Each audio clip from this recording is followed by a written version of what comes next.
you already know me as a moderator, but in my real life, I am a consultant in business ethics, and I'm on a mission to help compliance people to turn it into a topic that everybody wants to be a part of. And how do you do it? With great communication.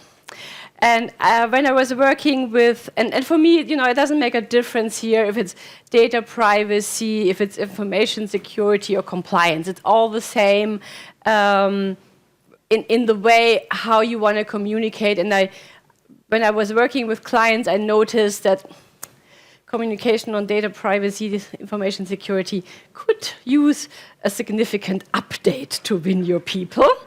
And I will show you how this can be done. Yeah, and yeah, and the vision, of course, is wouldn't it be great if people always had an open ear for data security and data privacy?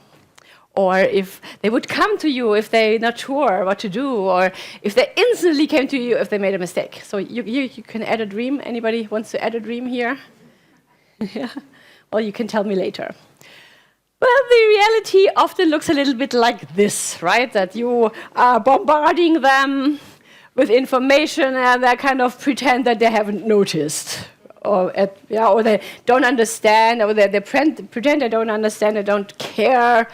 And as one of my clients recently said, and you're competing with everybody else. I mean, people are getting between 100 and 200 emails per day. So everybody's sending, and nobody knows if it's landing.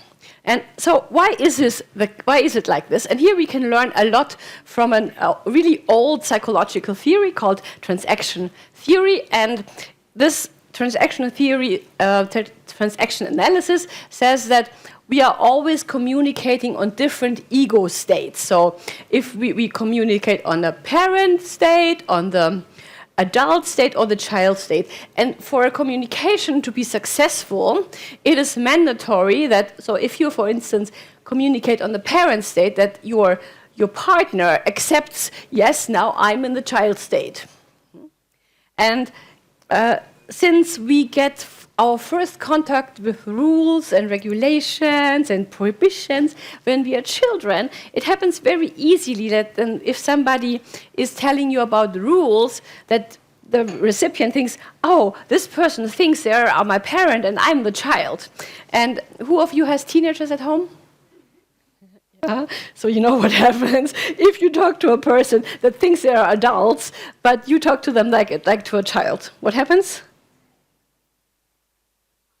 Resistance and rebellion.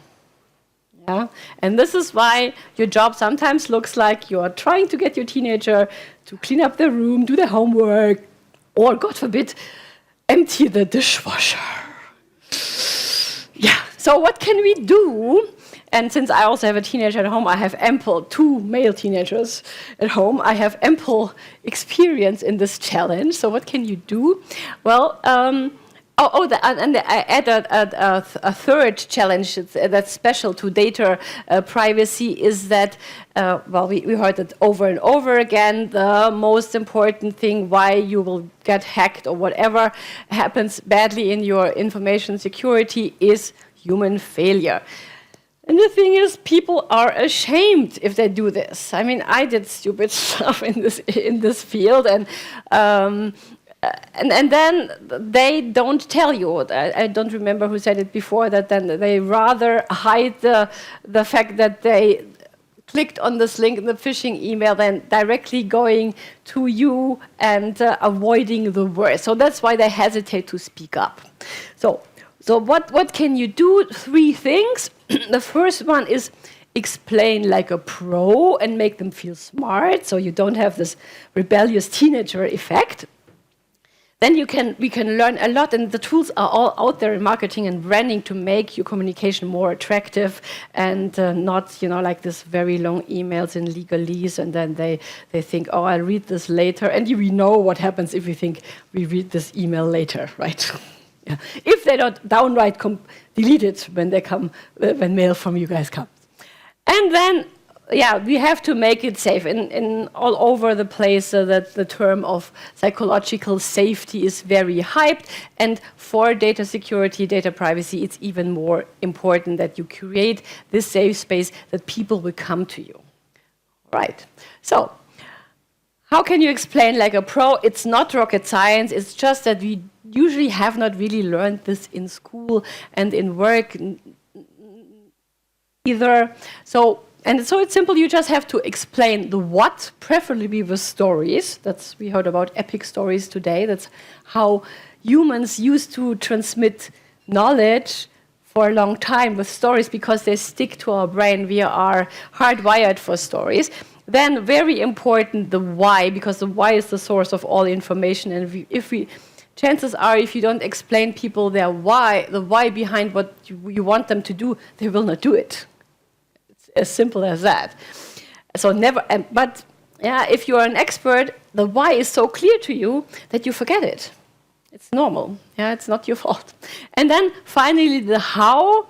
And what I see often in this kind of data security compliance communication is that the focus is very much on the how.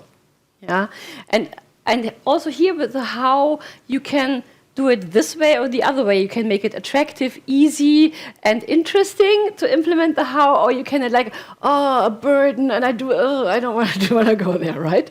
Okay, so let's look at one example. So, my mantra, the mantra for all of your communication is, if I can make something important, interesting, it's my fault. Of course, you can continue to do it like with a teenager with force, and you don't let them go out and take their pocket money away. But it's so strenuous. You want to win their voluntary cooperation because they're adults. Yeah. So this is a very important mindset. That unfortunately, you are the one. The ball is on our side to explain things well. So. Why is it so hard, especially if you're experts? Because it's very difficult to remember how it feels to not know what you know. And I show this with this picture. So here you obviously see a rose, right? Easy. But now I show you there's something hidden in the rose. There's this dolphin contour hidden in the rose. So now, and then if you look back, can you now not see the dolphin? No, right? And this is called the curse of knowledge. Because once you have acknowledged knowledge or integrated it in your system, you think everybody knows this. And it's very hard to realize that you're taking all kinds of assumptions, and then you bombard these people, and they're like, we also know this phenomenon from intercultural management, where we have high context cultures, like in Japan, where the angle of how deep you bow tells you everything about the status system, whereas low context cultures, where you explain everything in detail and you can't assume anything. So the classical case would be US, don't put the cat in the microwave, right? So you can't assume anything. And so what can you do? And so I brought one example so you have an idea how good explanation can work. So this is one general sentence that you often find on intranet sites of companies when they're trying to explain data privacy. So I read this to you.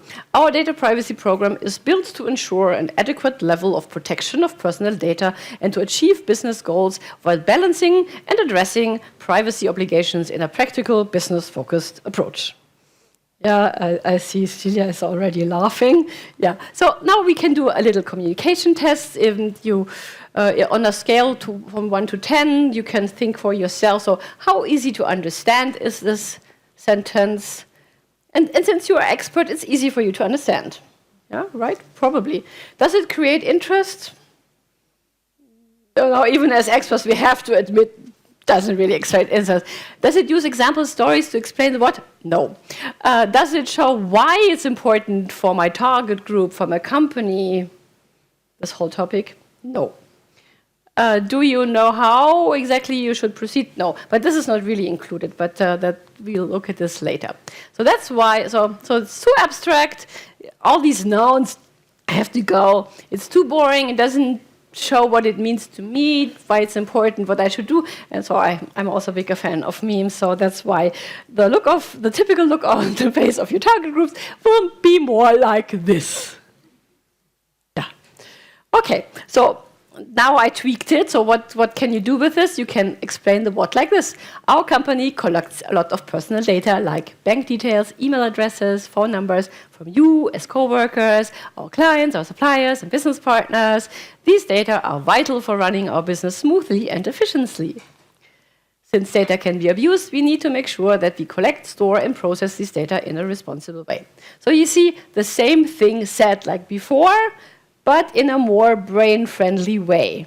Yeah, so that then you understand a little bit better what the whole thing is about.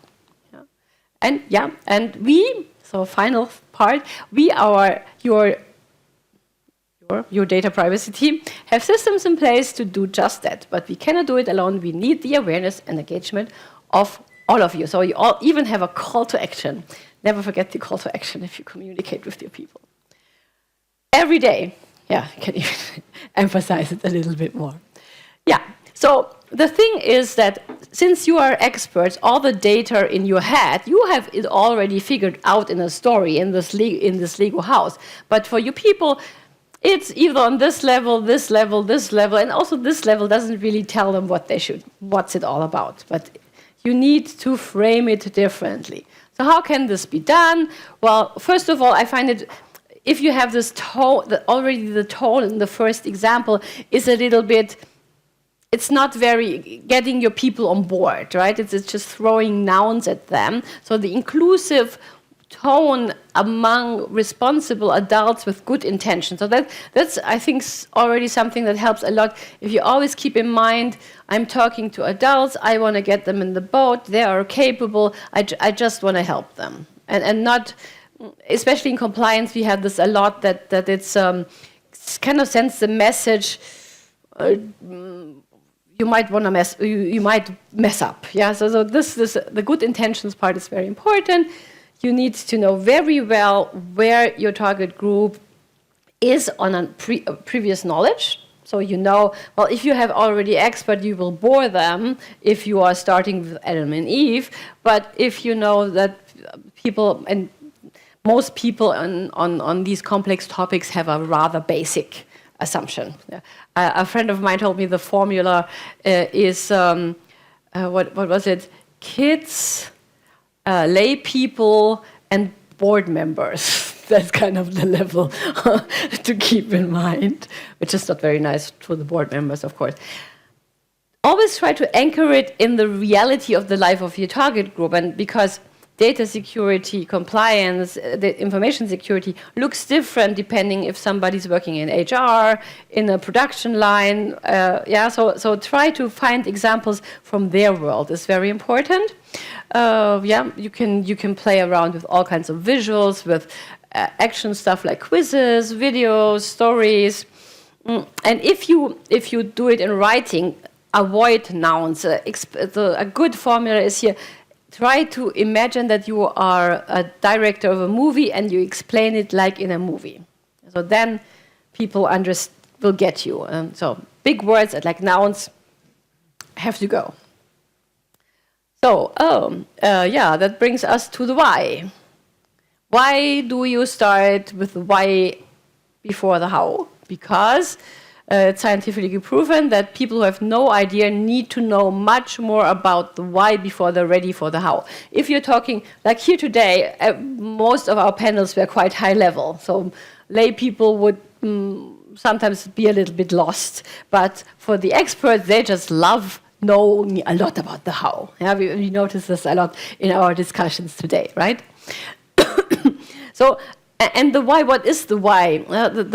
You're getting to the ethical core. I just said that for the privacy as a human right. So if I would continue our initial text with a why, I would suggest to write something like this. If somebody has access to your personal data, they can interfere with your life. For example, if your credit card information gets hacked, criminals can steal your money. So be as concrete as possible, because people will remember that, yeah? Or just think about all the personal data you have on your phone. You would not want that anybody could abuse this information. Therefore, dealing with personal data needs clear boundaries, protection, transparency. Here, of course, I used some big words like boundaries, protection, transparency, but this would be needed to be explained with more detail. How do you actually do this with the boundaries, with the protection and transparency? All right. Then comes the how. And also here the how can be explained with you must always or you can do it in a more specific. So here again, you need to really help people. So like in this project when I was working with the data privacy people, and we talked about passwords, the curse of modern times, passwords. And they just told me, well, you have to change the passwords all the time, but they didn't really give the concrete hints. So do you use a password manager? What password manager would you need on the job? So that make it attractive and easy, that people really understand how it works. So, or like this thing like before sending an email with many recipients, make sure to put them in BBC. Or use this decision-making guideline. So because you cannot possibly put all the rules in one guideline, in one policy. So give them something to make informed decisions by themselves. You cannot stand behind every person who makes decisions. Also very good are toolkits for managers, so that they make the link. So have a group discussion and think, so what are the hot topics in data privacy, information security in our team, and then decide, learn together and implement maybe also special rules that are helpful for the team to quickly resolve these things. Then my second point, and what can you do to improve the communication, is branding. So branding is the art of influencing, and not to be mixed up with marketing, where it is, marketing is asking somebody on a date, and branding is why they say yes. So what can you do? You can work on your why you are doing this work, have a database of success stories, engaging pitches, that your content looks and feels the same. So that's more like in colors or maybe even a logo, but it's deeper. It's the inner work that you need to do to go out there and present yourself in a winning, charming way. So you get the buy-in, and internet pages with blurry headshots and outdated policies should be a thing of the past, of course. Yeah. And then in marketing, that's also not rocket science. Here you really need to integrate the big mantra of marketing, which is, who is your target group?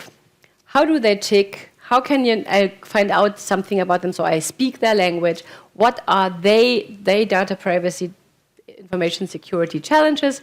And what is your solution for them? So that is more like so you need to bring a solution, because then you turn around the dynamic from pushing stuff on them to pulling them in because you have a solution for them. And that's how marketing works, right? Okay, and for this to know the language of your people, you need to go out there. I'm sorry, networking is super important, and showing that you are a human being, putting a face to the function is also very important, because that's, if they know you as a nice person, the chances are higher that they will come to you if the famous shit hits the fan. So one you can do it. It's easy. Like have a little piece like this. This is the very accessible looking Carla Klar, and she's responsible for this. Talk to me there. Have a QR code. Have a little tagline like, if you have a doubt, talk to us. We will listen to you. Yeah. So these are important signals to creating this psychological safety, because the thing is, and I understand it very well, if people come to you and they tell you that they messed up, of course you as an expert think, oh, they're so stupid. Yeah, but don't do this. Yeah, you really need to switch to compassion, and because people will feel it and they will not come again. right? So be compassionate. The trick is to internally think, oh, that's interesting. Turn it into a learning opportunity. I mean, that's what companies and human beings in general are struggling. So how can we really learn from mistakes, which can be also costly, but if they come, then it's much easier to explore the root causes and improve your processes. And this is what you want, because as we heard today, chances are that you will be hacked. So you need this kind of continuous improvement and people coming to you. Yeah, and to round this up, I brought a how does it work if I click here? Yeah. I brought an example that you can actually explain data privacy in a poem.